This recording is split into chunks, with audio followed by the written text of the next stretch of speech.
Yo, what is up guys, Grim here, and in today's video we're going to be taking a look at the league starters that everyone ended up playing and which ones ended up being strongest, and I think the results might surprise you. So it's about halfway through day 3 right now, so it's definitely going to be a pretty good representation of how things went. So without further ado, let's get into it. To kick things off, we're going to do a bit of an overview of the most played skills, and then we'll do a bit of investigative work to see how people are actually playing them and discuss them a little bit more.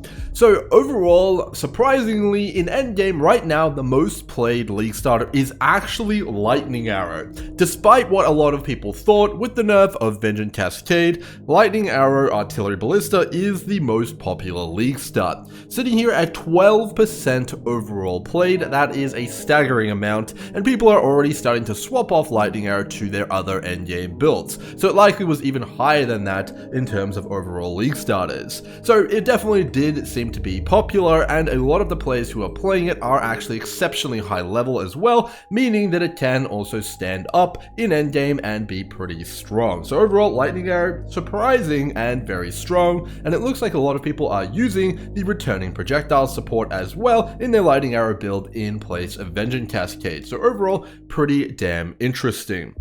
Now the other big standout build here is Hexblast mines. So Hexblast mines have been floating around for a few leagues now, but this was the league where they really looked like they were going to take off, and absolutely a lot of people are playing them, and you can see here by the levels, a lot of people are having some success with it. Now overall, not as high as Lightning Arrow in terms of the overall levels, but you know, it's not a speed mapping build by any stretch of the imagination, and is more tailored towards bossing and Sanctum running and stuff like that, so that's definitely likely the culprit there. The next one most played is Bone Zone, the premier melee strike build, so that's no surprise there. It's tried, it's true, and you can see all these guys are definitely having a very good time with Bone Zone. So Bone Zone was definitely a very nice one there as well. So next up we have Righteous Fire and Spark. So Righteous Fire of course is a staple, not the fastest, but definitely one of the tankiest, and a lot of people are very comfortable on it. It's got a great guide out there from Pox, and we can see a lot of people are having a lot of success with it as well overall. Spark though is a little bit more surprising. So the overall vibe on Spark is that it has been one of the best league starters for the longest time, but just not as many people play it. But you can see here by the levels, my goodness, this thing is an absolute beast. Everyone is absolutely massively high level. This thing must be either very tanky or very fast, one or the other. I haven't played it myself, but the results speak for themselves. This is a beastly league starter, and overall it's also got a bit of interesting item tech that we'll get into, which I wasn't expecting when I was perusing the league start list here. So definitely a very interesting one there. Spark, definitely one to keep your eye on there. We've got Explosive Arrow, again, the tried, the true. Overall a very good build. Lots of people are rocking this, and it's also very good for Trial of the Ancestors as well. So definitely not surprised to see Explosive Arrow there. It's definitely a very nice one there. Summoning Raging Spirits is also present here, the Poison variant as well as the Minion Instability version, but the Poison variant is definitely the one which most people are seeing the most play with here. Overall, definitely a pretty good one, not too bad there, but you can see here on the overall levels, a little bit lower than some of the other builds we've taken a look at, so definitely a little bit slower on the clear speed, or a little bit more squishy in terms of the survivability. Now, this is one that was particularly surprising for me, and that is Exsanguinate. So it comes in two different packages. There is the self-cast Exsanguinate build, which is generally played on Pathfinder, but then there is also the Exsanguinate Trapper played with Seismic Trap. So there is two different variants of Exsanguinate. It actually does seem that a lot of people are going ahead and using the actual self-cast one, and they're having a lot of success with it, so that was definitely a big surprise for me. Overall, we'll be going into that and taking a bit of a closer look at that as well there. So that is where we're going. We do also have stuff like Toxic Rain here, which is seeing a lot of play as well. This is the next most popular build. Toxic Rain, tried, true, very good, good at heist, good at mapping, you know, overall not too bad there. It does have quite a very strict stealing, but overall not too bad there as well. And then finally, we do have Vortex here, which is, you know, Cold Dot. It's one of the best. You can see here by the levels, people are having good success with it. Overall, very strong build as well. It's been around for ages. Cold Dot is strong. And the final two builds we want to take a look at here is going to be Fire Trap, which is definitely, seeing a bit of play here. Not really the overall most popular build, especially because a lot of the RF guys are also using Fire Trap in the single target setup. So definitely a little bit of an underplayed league starter there compared to the hype which I've seen around it. And then finally here we have the tried, the true, the Corrupting Fever, which is very, very underplayed now compared to something like Lightning Arrow. And I overall do believe the reason the Corrupting Fever is starting to fall off a little bit in play rate is because of the strength of bows. They kind of do fulfill a very similar role. Corrupting Fever and Lightning Arrow both want to be mapping builds, and I think that Lightning Arrow kind of just does it better. Myself, as a player of both of these builds, that's kind of the way I feel. So while the Corrupting Fever is definitely very good, I think Lightning Arrow just outshines it a little bit here. It's also on a better ascendancy if you want to transition into an endgame blaster. So overall, that's our overview of the builds. That was in order of play rate right now on PoE Ninja, levels 82 to 100. Let's dive a little bit more into the details and nitty gritty and see how people are actually playing these league starters then. Alright, so first up, the superstar of the league, the one many people are playing, and the one I league started myself, actually is Lightning Arrow here, even after the nerf. And the variant which a lot of people are seeing a lot of success with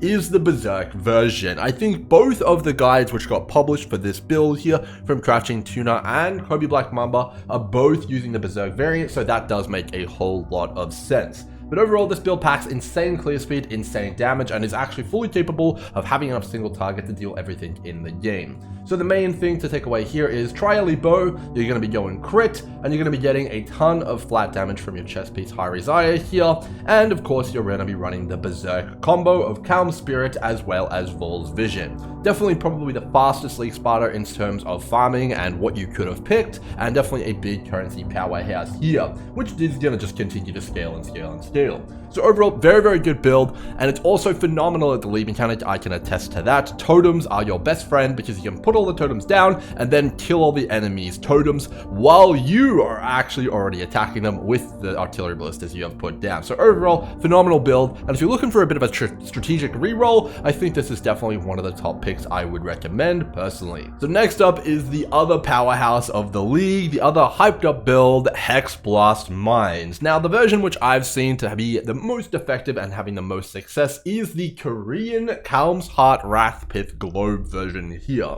Overall, this build packs an absolute punch in terms of single target here, and it really is going to specialize in mechanics like Sanctum, as well as bossing. Those are the two things which I would personally recommend and farm on this build. Maybe even some Guardian Invitation rotations, but probably Sanctum is the thing I personally would run.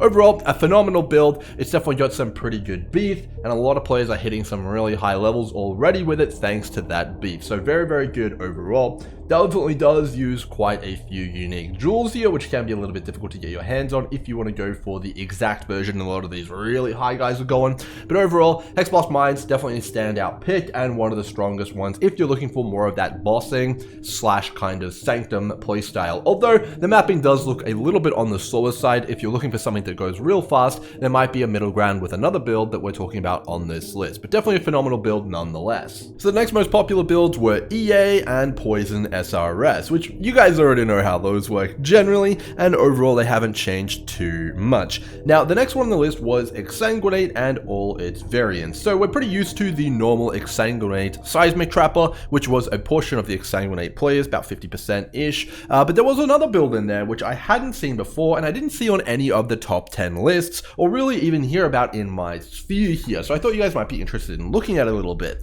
So it is a Poison Exsanguinate build on Pathfinder using Dendrabait, and pretty much all the players who I saw were a lot higher rated than the Trappers, which I found pretty interesting. It could be a lot of reasons. Maybe this build is a bit faster, maybe it's a bit tankier, or maybe the players who are playing it were just a little bit more skillful, or maybe they played a little bit longer. But overall, generally, players who are a higher level on these builds, it is a little bit of an indication of the caliber of the build. So maybe the Exsanguinate self-cast variant here is actually pretty damn good. Now, most of these players were using 1 to 2 Cold Iron points, depending on the player. You know, shields probably a bit more shield charge action, a bit more defense, but overall this is another build that I personally didn't expect, and overall I will be investigating in future leagues for myself. Definitely looks pretty damn interesting. So to round things out, the last league starters we had in our order were Toxic Rain, Cold Dot, Fire Trap, and Corrupting Fever. Now the starting three I mentioned generally have pretty similar builds to always. They didn't seem to have anything new in terms of tech.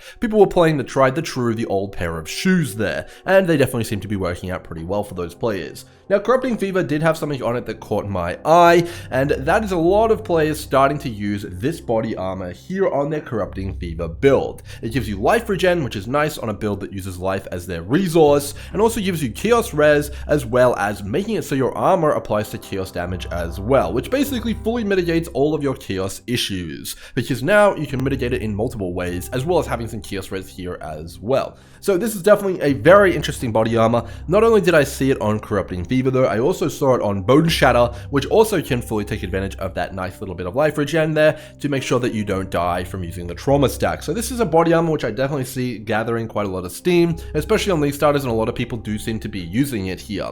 Now I hadn't seen it much in the past. I didn't play too much of last league, so maybe it got introduced then, but I definitely found it noteworthy for me. There was also some people using the Cold Iron Point Corrupting Fever variant, but it definitely does seem like the Poet's Pen is the predominant choice. Now, Corrupting Fever definitely has fallen off a little bit in terms of play rate, and I would blame the rise of Lightning Arrow for that. A lot of players who were playing Corrupting Fever in the past as the best quote-unquote mapper have now moved over to Lightning Arrow because it is generally thought to be a little bit better. So overall, that is my analysis here and my little bit of a presentation of the overall league start meta and how it shook out. Looks like we've got a ton of different builds. Things are pretty diverse. There's a few newcomers here and there, but nothing too crazy. But it definitely does seem like a lot of what people predicted didn't actually come to pass, and we did get a few crazy things happening. If you guys are looking for a reroll, definitely check out some of the things on this list here. You can have it appear of a ninja yourself to peruse and see if you can find anything good. Hopefully you guys enjoyed the video though, and until next time, cheers.